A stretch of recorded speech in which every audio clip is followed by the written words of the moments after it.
obviously the activity over the weekend involving Iran bunker buster bombs being dropped on 3 facilities and the ensuing missile crossfire between Israel and Iran is pretty much anything to talk about, everything to talk about for today. David, welcome back. Thank you for being with us.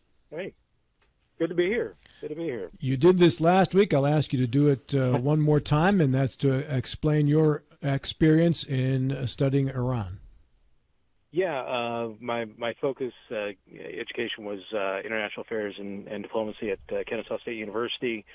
Studied under John Turner, who spent a year in Iran. My focus was the Middle East and North Africa, and took an interest in it. I've had an interest in Iran since I was a little kid and watched the Iran-Contra hearings and all that that went down. And then went to Norwich University and got a degree in diplomacy, a master's degree in diplomacy. So that's my educational background in Iran. I've kept up with what's going on in country, and just continue to funnel knowledge about Iran. Well, let's get your thoughts on the actions this weekend taken by the president. We had all been hearing about a 2-week waiting period until more action would be taken. That clearly was not the actual plan, David.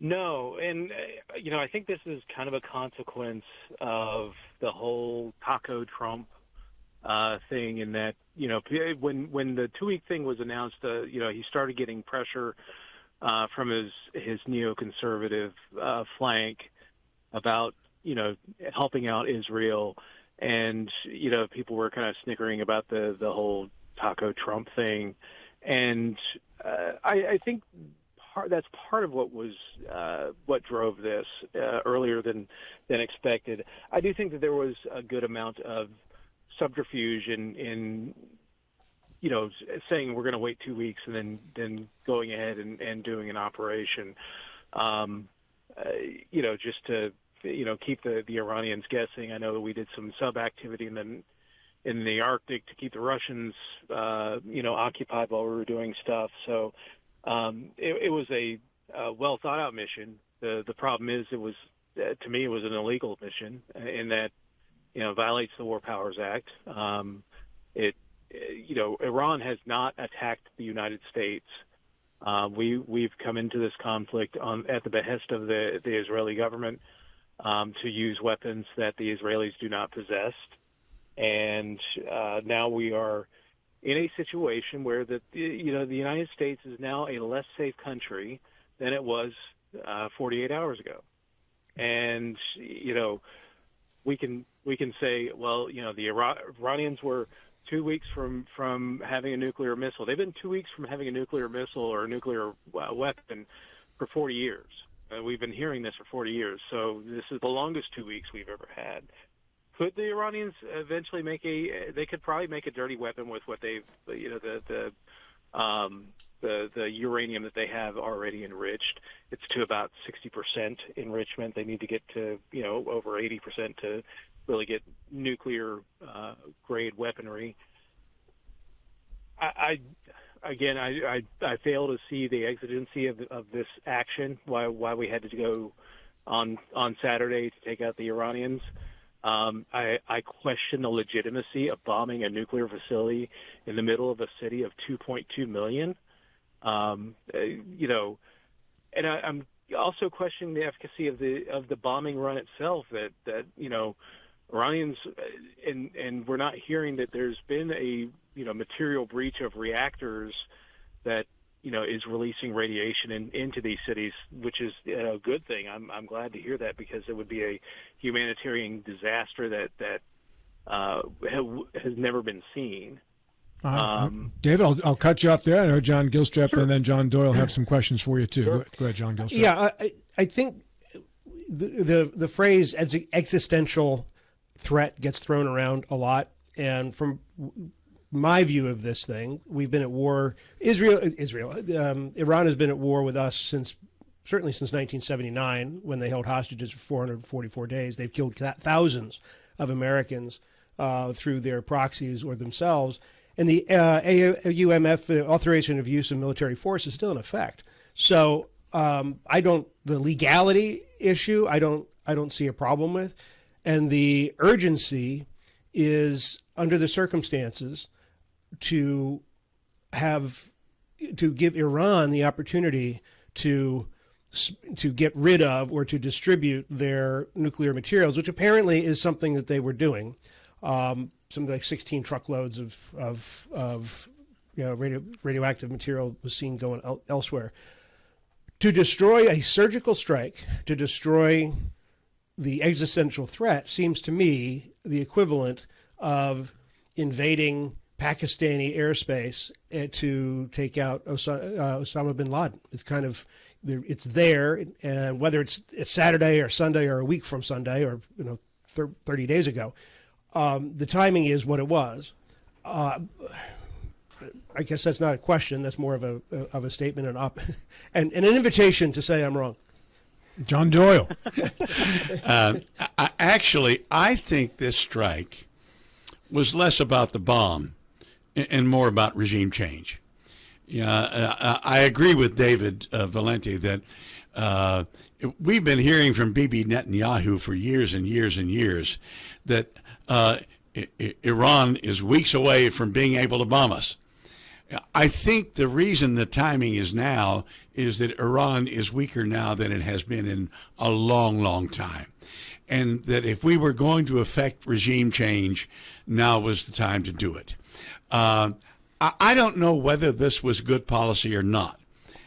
I do agree with David that it's illegal.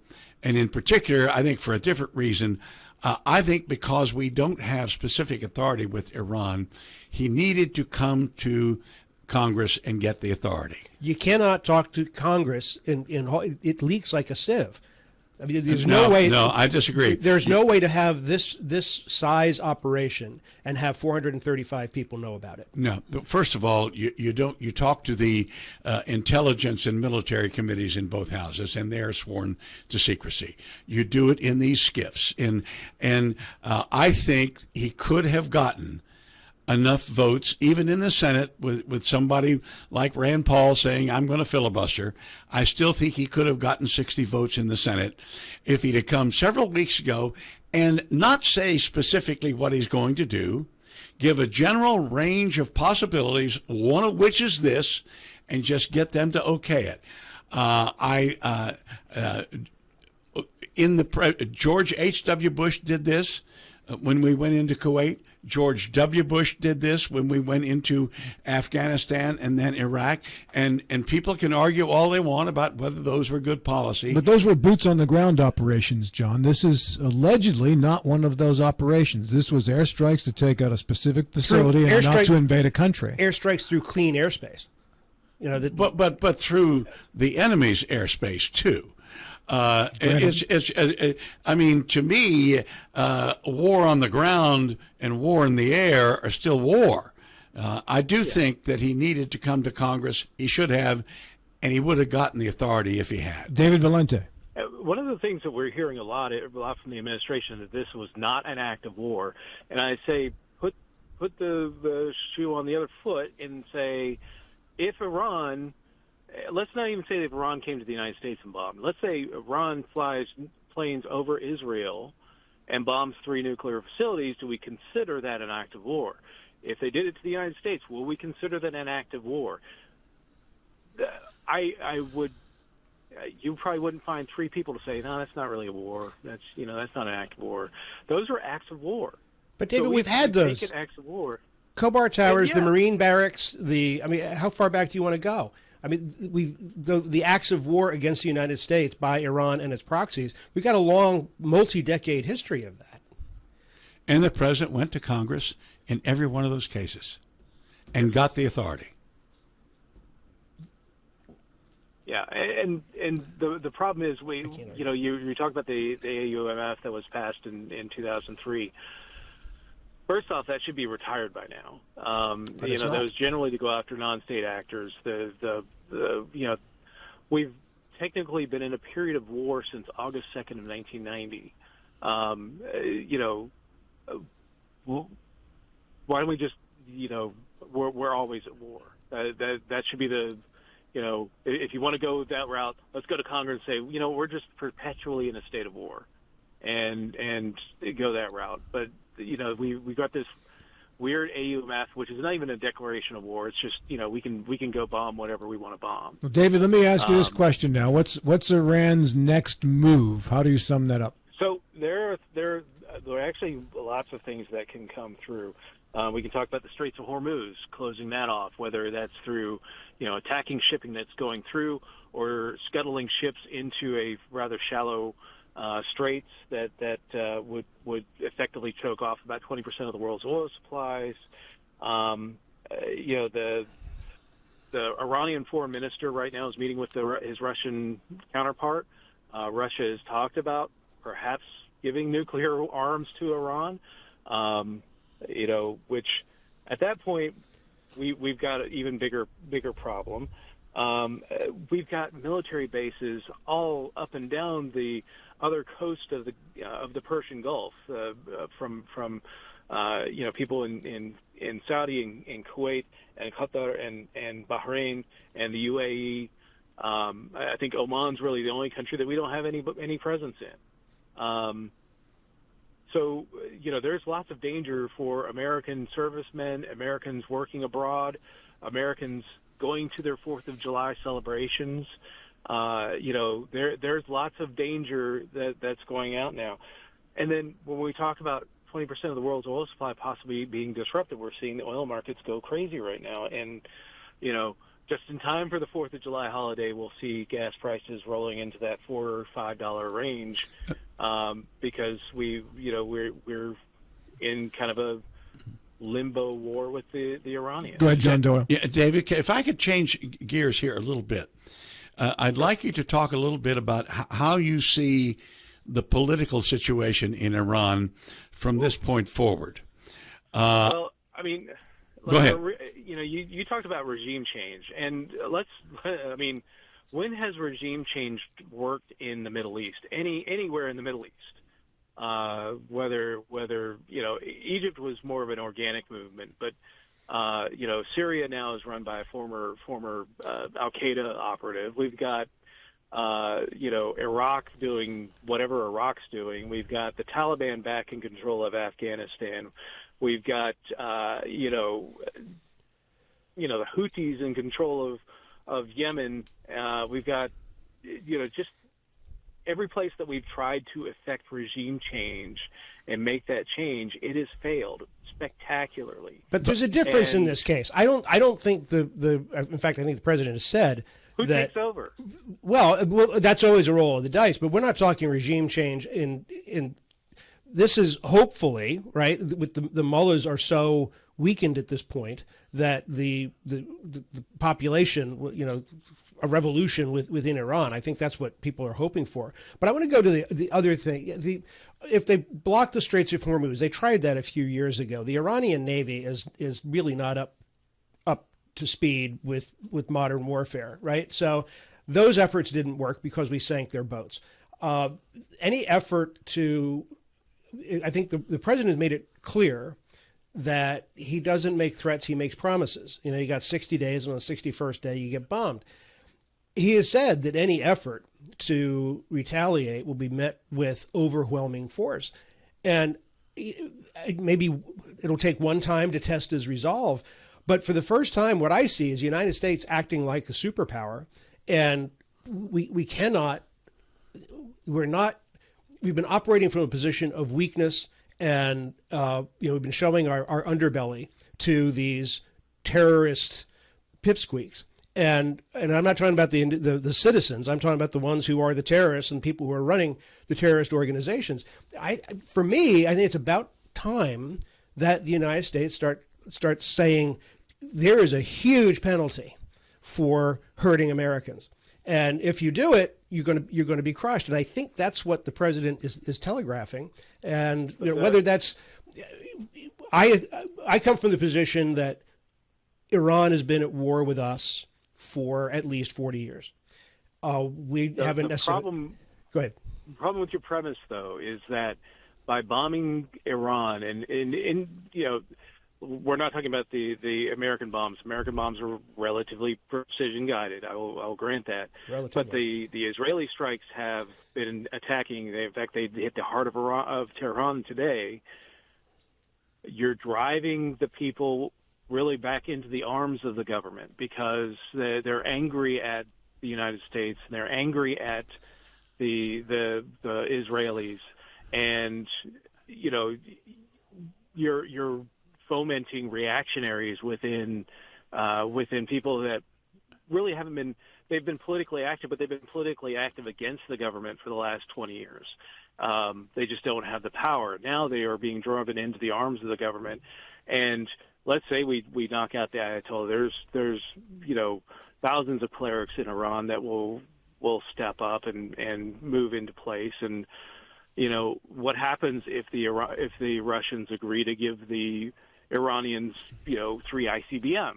Like this becomes a much bigger issue, and then Trump's bluster becomes a much different calculation in that the Iranians could retaliate with overwhelming force on maybe not the United States, but they could take out Tel Aviv fairly easily. John Doyle, go right ahead. David, you're leading me back to this regime change question, and there was a direction I wanted to go, and that is, it is my understanding that both Bibi Netanyahu and President Trump have arranged contacts with, I guess you call him the former Shah in exile or something like that, Reza Pahlavi. And I would suggest that, the son of the Shah, I would suggest that it would be a very bad decision to try and pin regime change on him. Because while the current administration in Iran, the current regime, seems to have about a 20% popularity and 80% unpopularity, I don't think Reza Pahlavi is a whole lot higher in the popularity ratings. There was an Iranian national interview this weekend, hold on a second, David, who said, and he is for regime change in Iran, and he claimed 96% of the population does not support the current regime. Go ahead, David. Yeah. I mean, I can't remember the guy's name, but we pinned a lot of hopes on the guy in Iraq to take over. Chalabi. We found out, Chalabi. Ahmed Chalabi. Who turned out to be a fraud, and that fell through. The Shah, his father, immensely unpopular. The only blessing for Reza Pahlavi right now is that it's been 40 years, so there's a whole generation of people who grew up that don't remember the Shah's time, but their parents do, and the stories come out, and the Iranian regime has certainly taught the children about the bad times under the Shah. This is the Shah is not or Reza Pahlavi is not a wise move to bring him in, because you're just essentially signaling we're installing a puppet. Just like his dad was. His dad was essentially a puppet that was installed by the Brits in World War II, and with our help. Yeah, in 1953, when we kicked Mohammed Mossadegh out. Mossadegh. Hey guys, I think we're thinking too hard about this. I really do. This mission was about the nuclear facilities at Fordo and Esfahan, and I can't follow up the other one right now. It was about destroying Natanz. Thank you. It was about destroying 3 facilities. That's it. That was the total involvement. There are more nuclear facilities there. Well, but these are the big ones. This is what prevents, presumably, certainly slows down Iran's nuclear program. The mission is, or the goal is, Iran cannot have a nuclear missile. If Russia gives them one, you don't know. What's going to happen. They haven't yet. Why would they now? There's a lot of palaver that's going on here, but I think to get into the regime change and the consequences of all of that, that might be a conversation for the Israelis. It was mentioned by President Trump. just yesterday. So that's the reason why that's a topic now as Right. well. I don't know if you missed that or not. Hey, we've got about 2 minutes left. I just want to throw out this and see what we know in regards to Iranian sleeper cells in the United States. David, how much do we know about these?